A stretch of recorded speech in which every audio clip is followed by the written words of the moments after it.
Bonjour à tous et bienvenue dans votre journal des produits de bourse de l'Obstat du mercredi 25 avril. La bourse de Paris s'offre un léger rebond au lendemain d'une séance très nerveuse sur les marchés. Le CAC avance de 2,3% à 3169 points. Un rebond purement technique car sur le fond, rien ne change. Les tensions restent vives en zone euro.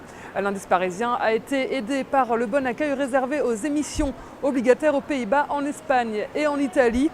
De bons résultats d'entreprise ont également aidé le CAC à reprendre des couleurs. Michelin termine grand gagnant à plus 6,12%. Le géant du pneu enregistre un chiffre d'affaires de 5,3 milliards d'euros en hausse de 5%. Le leader mondial de l'optique ophtalmique Essilor engrange 3,09% après avoir publié un chiffre d'affaires en hausse de 23,6%.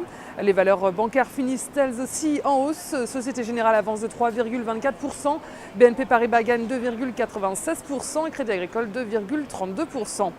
La prudence reste de mise également à Wall Street. Malgré tout, le Dow Jones clôture en légère hausse de 0,58% et le Nasdaq cède 0,30%.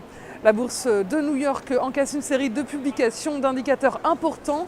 Les prix des logements aux États-Unis ont rebondi en février de 0,2%.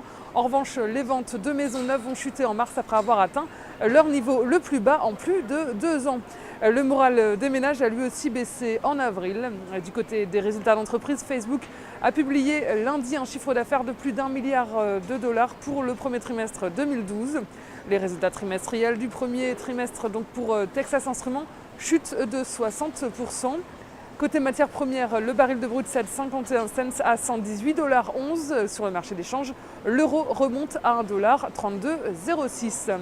Sur le marché des produits de bourse, les volumes sont en légère baisse avec 32 millions d'euros échangés dans une séance de rebond.